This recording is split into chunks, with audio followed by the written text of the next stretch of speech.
एकतरफा प्रेमर करुण परिणति एसिड माड़ करने को धमक दे प्रेमिक गिरफ जड़े युवती को एकतरफा प्रेम करथिला अभियुक्त सुनील सेठी झील राजी न हेबारु जबरदस्त करने उद्यम करथिला एपरिक युवती को आक्रमण करने को पछाई नथिला। आज एसिड माड़ करने को आसीथिबा बेले स्थानीय लोके काबू करथिले। शहीदनगर थाना पुलिस युवकों को गिरफ करिछि।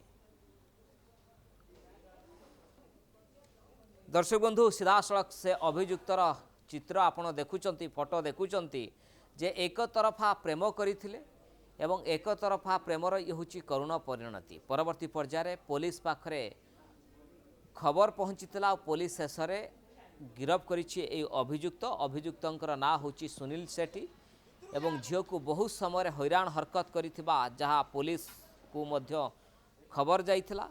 झील राजी नहबारु जबरदस्त करने उद्यम करथिला। एपरिक युवती को आक्रमण करने माड़ मारिबापाई मध्य पछाई नथिला। आज एसिड माड़ करने धमक देइथिला।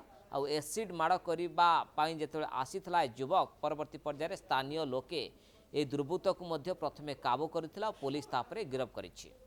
मु एसिड माड़ किछि भी करनी मो पाखे एसिड किछि नाही।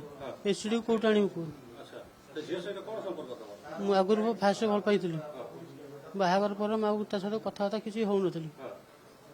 मु वाइफ थाई कि मु फोटो सब भाइरल करथिला काई वायरल रागे पूरा से केमति वायरल करतो से केमति तम फोन से केमति वायरल करिवो से ता बाकी सब स्क्रीनशॉट सब से ता चिन्हचंती हां ता सहित केते थर कथा है जे तम कोन पुनी से झियो भल पाउथलो बाहाला पर हां बाहाला पर ए झियो सहित पुनी संपर्क रखियो चेष्टा करतो ना कोन मु सेमिति कथा हैथिल मु आ किंते रखि नथिल। तुम जणको बाहा इच्छो हां याकू किंतु भल पाउथला आगुरु हां एबे बे औथरे बाहा को इच्छा करथलो ए हैं ये सुंदर है ना कोन कोन पे पुनी औथर खर्च बाहाइतलो मोर डिवोर्स पर अछि डिवोर्स हे जियो कोर्ट केस पे चलछि। अच्छा तापर पुनी थरे संपर्क झियो तो चाहुनी तम काई जबरदस्ती करतो जबरदस्ती मु करिनी